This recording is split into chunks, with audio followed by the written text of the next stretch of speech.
Do a quick huddle straight after you dailies. Okay, if you've got a question, raise your hand, please. We'll get around as many as we can. Again, Chelsea heads, conceding equalisers.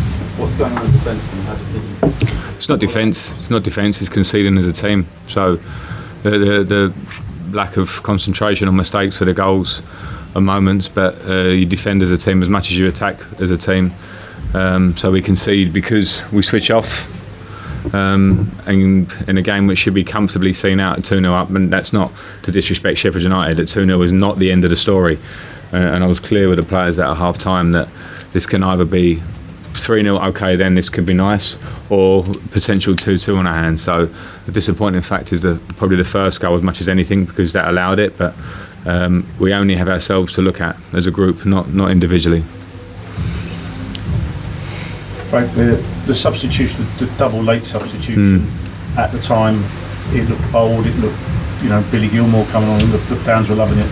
Tomorrow, the statistics, it's going to look, you'll get some sort of blame for that maybe that wasn't the right move to make. It wasn't bold because it was 1-for-1 in both positions. So Covers was on his haunches and was blatantly tired. Billy Gilmour was a midfield player I've got on the bench, and Michi was to try and bring some energy to Tammy, who had been our best player clearly in the game. So other people can make what they want of that, but it wasn't I wouldn't be clever at 2-1 trying to actually see the game out. Just on that, Frank, not trying to labour the point, but on that, you do seem short in midfield. Is this because you've got such faith in Billy to come through and contend with the first team? I've got faith in Billy to come through. I think he's going to have a big future. But we obviously we have an injury with N'Golo in midfield, who we all know is a fantastic player for us. So Billy's on the bench. Simple as that. As we know, we have a ban, and the squad is what the squad is. We've seen two senior midfielders go, and I know they haven't been involved last year either, with Drinkwater and Bakayoko. Can you explain the thinking?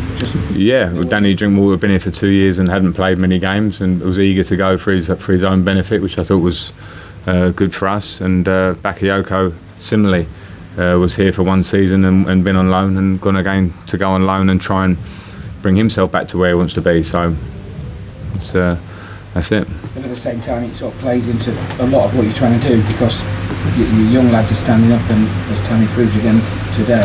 Yeah, I mean, if you want to talk midfield players, we've got Jorginho, we've got Kovacic, we've got Kante, we've got Mount, we've got Ross Barkley, we've got Reece James coming back from injury who can play in midfield, and Andreas Christensen who can play in midfield. So I have to make decisions on the squad as a whole, and that's my job.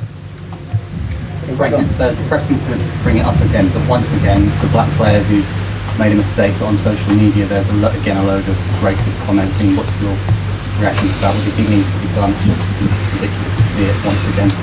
Yeah, I'm probably going over the ground I went round with Tammy, even before. That firstly, it's the person who does it, wherever they're hiding from, and secondly, we have to look at social media and the platforms and give them some accountability to actually have people who register who could be chased down for it. I think it's simple. Unless we get to that, then how horrible that conversation is, we're all going to get tired talking about it, because if there's no culpability to anybody, then anyone can say to anyone. I don't care if it's racism, could be calling names, could be homophobia, could be sexism, could be everything. If we allow it, then unfortunately in modern society it's out there, and it has to be dealt with. Would you hope that Chelsea maybe can meet up with social media companies? I think we have plans to do that. So everyone knows, in the way I speak and the way the club act consistently, where we want to go with it, and it's particularly not particularly if it's our player, any player. So we're clear about that. Frank, on a different subject, Frank, Tomori, and you rested Christensen. Just ask what you're thinking was behind that. Because I think Tomori has played very well for me last year, and training at a really high level, and I've got competition at centre back, so it was he deserved to play, and I thought he played well. So it was just a choice. Yeah. Liam? Are you worried about still searching for the right defensive combination? Switching the centre backs around?